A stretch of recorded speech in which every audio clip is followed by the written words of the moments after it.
एक मित्र ने पूछा है, प्रश्न सब गिर गए, पीछे छूट गए और अब स्थिति ऐसी है कि पीछे गहन मौन शेष है। कुछ कहने को या बोलने का भाव ही नहीं होता। कृपया मार्गदर्शन करें। ये देव आलोकिता ने पूछा है, किधर है? राइट।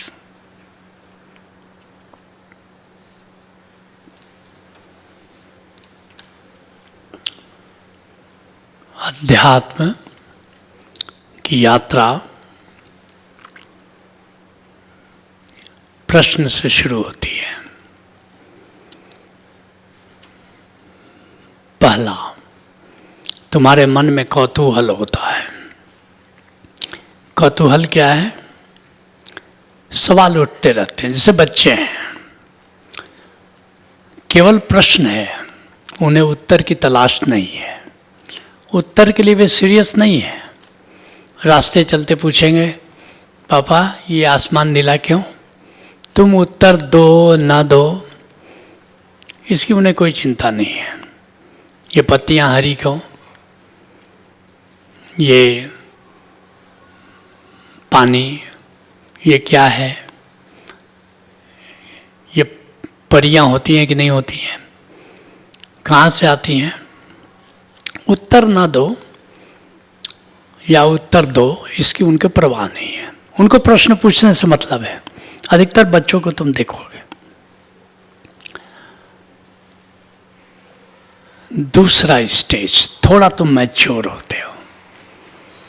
कौतूहल किसको होता है? जो इमैच्योर है। परमात्मा है कि नहीं, आत्मा है कि नहीं, उत्तर से लेना देना नहीं। लेकिन एक अगला स्टेज, उसको कहते हैं जिज्ञासा, क्वेस्ट। अब पानी क्या है? अब बुद्धि के तल पर, पहले मन के तल पर कौतूहल था, अब बुद्धि के तल पर बात आ गई। पानी क्या है? और खोज शुरू हुई तुम्हारी। और एक दिन उत्तर तुमको मिला H2O, हाइड्रोजन और ऑक्सीजन का संगम हुआ, पानी बन गया। जैसे विज्ञान है, गणित है, ये जिज्ञासा के तल पर, बुद्धि के तल पर बात आई। लेकिन जिज्ञासा केवल पदार्थ और जगत के बारे में ज़्यादा होती है। लेकिन जिज्ञासा के ऊपर एक और तल है। वे प्रश्न तुम्हारे प्राणों से निकलते हैं, वे प्रश्न तुम्हारे विवेक से निकलते हैं, वे प्रश्न तुम्हारी अस्मिता से निकलते हैं। उसको कहते हैं मुमुक्षा, मुक्ति की इच्छा, आत्मज्ञान की इच्छा। मैं कौन हूं? हु एम आई? ये जन्म क्या है? ये मृत्यु क्या है? ये जीवन क्या है? क्या जीवन के पार भी कोई जीवन है क्या? जन्म है किस लिए? मृत्यु है किस लिए? ये जवानी बुढ़ापा जन्म किस लिए? ये सारा चक्कर है क्या? ये तमाशा है क्या? और तब ये प्राणों से उठे प्रश्न है। और किसी भी कीमत पर अब तुमको उत्तर चाहिए। विवेकानंद को मुमुक्षा के सवाल उठ खड़े हुए। परमात्मा क्या है? क्या कोई बता सकता है? किसी ने उनको कहा कि गंगा नदी में मचान बनाकर महर्षि देवेंद्र नाथ ठाकुर रहते हैं, उनके पास तुम्हारे सवाल का उत्तर हो सकता है। शाम का वक्त था, उसी समय चल पड़े, हुगली नदी के किनारे गए। सारे मल्लाह जा चुके थे, रात हो गई, छलांग लगा दी उन्होंने, तैर कर गए, महर्षि देवेंद्र नाथ ठाकुर के पास गए, ऊपर मचान पर चढ़े, 12 रात के बजे थे। महर्षि ध्यानमग्न थे। उन्होंने आवाज़ दी, महर्षि ने मौन थे। कॉलर पकड़ा, हिलाया, आंखें खोली महर्षि देवेंद्र नाथ ठाकुर ने। पूछा, युवक इतनी रात और ये क्या तरीका है? विवेकानंद ने कहा कि मुझे बहुत जल्दी है। क्या आपने परमात्मा को देखा है? क्या आप परमात्मा को जानते हैं? महर्षि देवेंद्र नाथ ठाकुर इसके लिए तैयार नहीं थे। उनके चेहरे पर नाना प्रकार के भाव आए और गए। विवेकानंद ने कहा, मुझे पता हो गया, तुम्हें भी परमात्मा का कुछ पता नहीं है। और उल्टे पांव फिर नदी में कूद पड़े, वापस आ गए। खोजने लगे, है कोई जानता?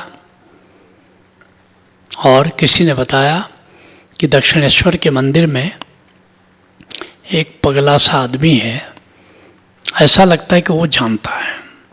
वो पहुंच गए रामकृष्ण परमहंस के पास और वही सवाल, तुमने परमात्मा को देखा है? रामकृष्ण परमहंस ने कहा, मेरी छोड़ो, तुम जानना चाहते हो? क्या तुम देखना चाहते हो परमात्मा को? विवेकानंद इस उत्तर के लिए तैयार नहीं थे। रामकृष्ण परमहंस ने कहा, जैसे मैं तुमको देख रहा हूं ऐसे ही मैं परमात्मा को देखता हूं।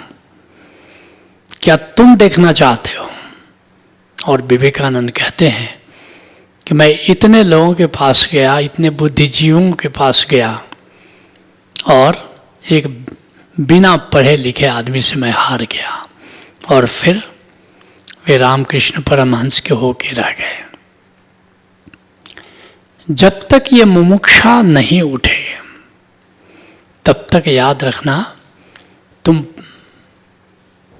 साधक नहीं हुए। उसके पहले तो तुम विद्यार्थी हो, साधक नहीं हुए।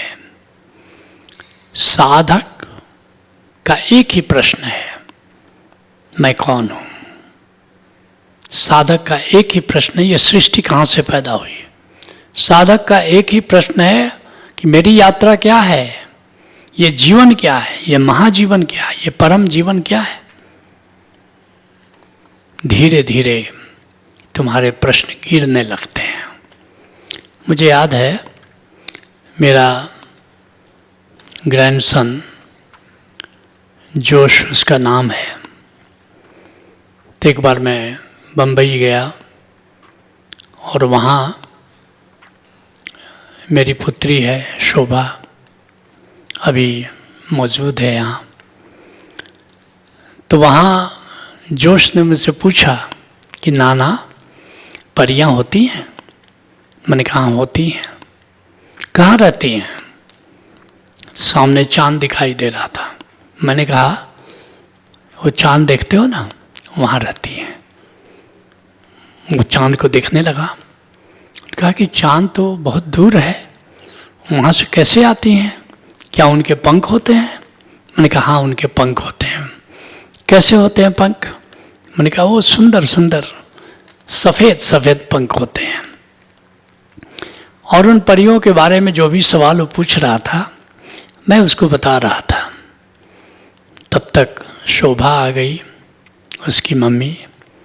मैंने कहा शोभा, जब तुम जोश के बराबर थी तो मुझे याद है तुम भी यही सवाल पूछती थी। आजकल तुम वो सवाल नहीं पूछती। उसने कहा कि पापा हद ही हो गई, अब ये सवाल अब हम पूछेंगे ये सवाल? मैंने कहा क्यों, तुमको इन सवालों के उत्तर मिल गए? उसने कहा नहीं, सवाल के उत्तर तो नहीं मिले, बस इतना ही पता चला कि अब ये सवाल पूछने लायक नहीं है। ऐसे ही जब अध्यात्म की यात्रा में तुम चलते हो, जैसे अभी तुम वनडे में आए हो, कई सवाल हैं। धीरे धीरे जब तुम आगे बढ़ोगे आत्मज्ञान की यात्रा पर, ब्रह्म ज्ञान की यात्रा पर, जब तुम चरैवेती में आ जाओगे, अब ये सवाल नहीं पूछोगे। ऐसा नहीं कि इन सवालों के तुम्हें उत्तर मिले, बस इतना ही पता चला कि ये सब सवाल अब पूछने लायक नहीं रहे। रसगुल्ले के बारे में तब तक सवाल पूछोगे जब तक रसगुल्ला खाया नहीं। जब एक बार रसगुल्ला खाया तो क्या तुम रसगुल्ले के बारे में सवाल पूछोगे? नहीं पूछोगे। ऐसे ही जब आत्मज्ञान के अनुभव से गुजरोगे तो फिर तुमने जान लिया कि आत्मा नादमय है, नूरमय है, अमृतमय है, ऊर्जामय है, चैतन्य है, चिन्मय है, आनंदमय है, प्रेममय है। फिर सवाल क्यों पूछोगे? ये तो तुम्हारा अनुभव हो गया। फिर ब्रह्म के बारे में, परमात्मा के बारे में तभी तक तो सवाल पूछोगे जब तुम ब्रह्म को नहीं जानोगे। जब जानोगे कि ये तो मेरे सामने ही रब है, जहाँ देखता हूँ वहीं रब है, तो फिर रब के बारे में तुम सवाल क्यों पूछोगे? और फिर भीतर एक मौन घटित होता है, भीतर एक आनंद घटित होता है, भीतर प्रेम घटित होता है। फिर उस प्रेम में डूबोगे, फिर उस आनंद में डूबोगे, फिर उस अमृत में डूबोगे। फिर तो दिन रात सांस सांस सुमिरे गोविंद, सांस सांस उसी की याद में जियोगे। एक मौन घटित होता है, एक शांति घटित होती है, आनंद घटित होता है, प्रेम घटित होता है। और जिसको कहते हैं शंकराचार्य कहते, क्या कहते हैं, बड़ी प्यारी बात कहते हैं, उत्तमो ब्रह्म सद्भावो। सबसे उत्तम जीवन कौन सा है? जो शाश्वत ब्रह्म के स्मरण में जीते हो, शाश्वत ब्रह्म की याद में जीते हो, शाश्वत ब्रह्म के ख्याल में जीते हो, शाश्वत ब्रह्म के अनुभव में जीते हो। हाँ, उसके पहले यात्रा है ध्यान भावश्चु मध्यमा, उसके पहले ध्यान। लेकिन ध्यान के भी पहले बहिर्पूजा धमाधमा, पूजा से शुरुआत करते हो।